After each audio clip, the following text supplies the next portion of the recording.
You are probably feeling really frustrated. I know I felt frustrated and maybe even devastated.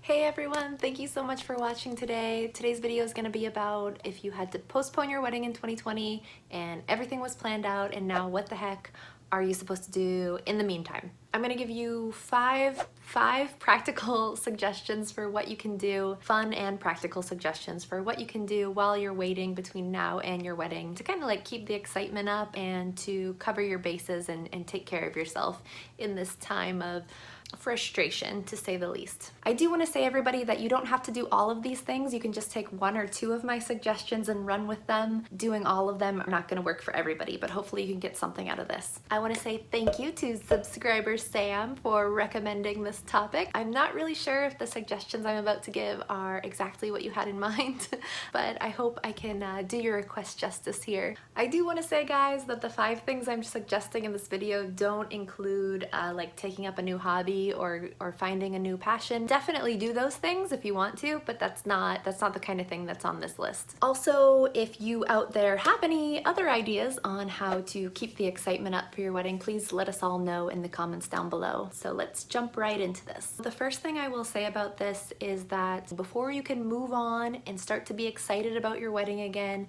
you really need to let your frustration out somehow, or your devastation. Some people are like completely devastated, understandably, because of what 2020 has done to our plans, including our wedding plans. So you gotta let that out somehow. You gotta let your feelings be heard, whether that's people in your real life, your friends and family. If you feel like they're not understanding you or they're just not validating your feelings how you would like them to be validated, there's always Facebook groups. I'm part of a COVID wedding Facebook group myself, so I highly recommend you join one of these groups on Facebook or some other platform and just like be able to vent what you've been going through and have your feelings validated by other people who understand. I'm really not sure if you'll be able to truly accept the situation and move on and feel excitement again until you've sort of grieved your original wedding date and your original expectations of how you wanted your wedding to be.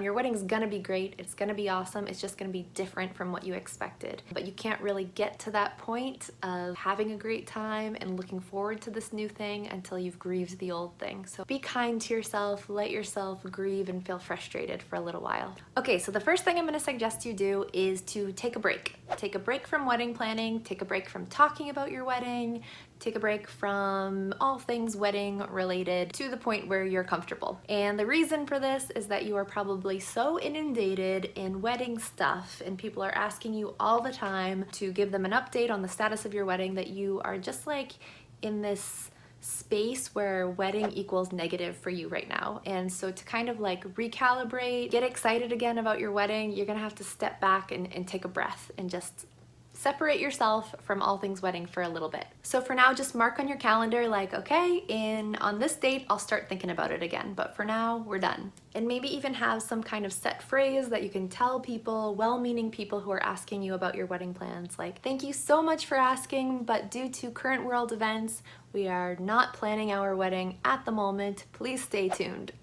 Okay, the second suggestion is something I actually really love and I hope to do with my own family and friends, and that is to plan some kind of socially distanced or virtual activities that you can do with guests who are coming to your wedding in the future who maybe don't know each other or don't know each other that well. And when they actually attend your wedding, they'll be like, oh my God, it's Joe from Podcast Club on Zoom. So good to finally meet you in person. The more that you know other guests at a wedding that you're going to, the more fun you're gonna have. So here are a few suggestions for things that you can do either socially distanced or on Zoom. I already mentioned Podcast Club. That's something that me and my family have actually been doing all throughout quarantine because we're nerds. So you just pick a podcast every week and then discuss it on Zoom for like an hour or however amount of time that you have. You could do book club, you could do a Netflix series that you all watch and discuss. You can just do happy hour, no agenda needed. If you're getting together with older folks, you can ask all of them to plan to give you some wedding advice in advance. You could just do drinks and ask everybody to kind of like share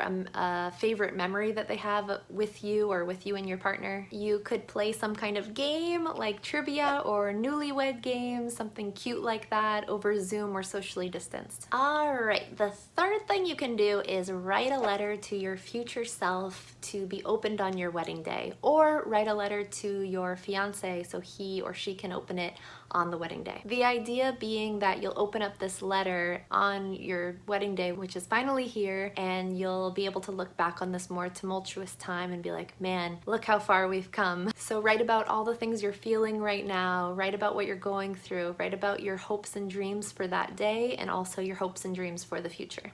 My fourth suggestion is actually something you should not do. You should avoid rom-coms or any kind of series that are about weddings or wedding planning. So things like Say Yes to the Dress or any kind of reality series about weddings. I just think that they are kind of a means for you to make yourself even sadder than you already are, and that they're just not helpful right now. A lot of these movies and shows sort of build up this idea of perfection, or like how a wedding should be ideally, and obviously in 2020 weddings are not looking anything like anybody had in mind before this year. So I think it would be much more beneficial to put aside any kind of cultural expectations of weddings or wedding planning just for now, and to instead concentrate on consuming content that's focused on improving your relationship with your partner, improving your romantic relationship, and improving your partnership.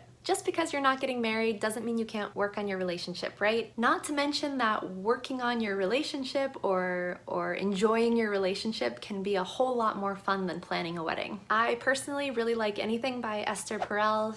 She has a couple of podcasts and books and TED Talks and things like that. She's a relationship therapist. I also love the School of Life YouTube channel, which has all kinds of relationship videos. And if you and your partner are open to it, you could even do some kind of like premarital counseling in some religious denominations. This is just like expected or normal, but a lot of people don't do this before they get married, and it's a really good idea because they teach you things like how to manage your finances and how to deal with conflict and things like that.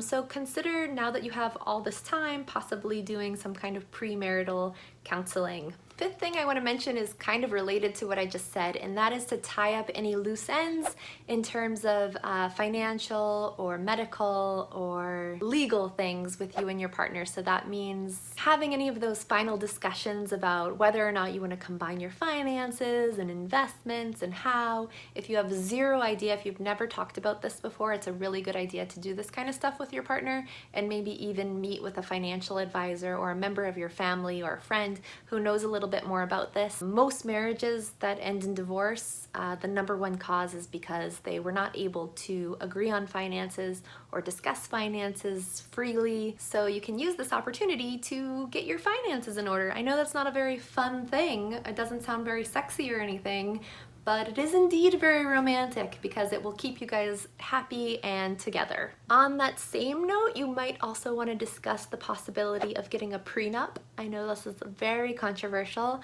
but maybe just float the idea by your partner and by yourself. Do a little research and just see how you feel about it before deciding not to get one outright.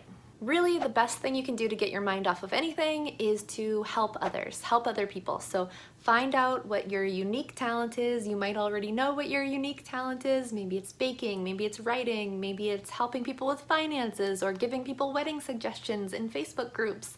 It doesn't have to be wedding related, but anything that you can do to help other people will really help you get your mind off your own problems.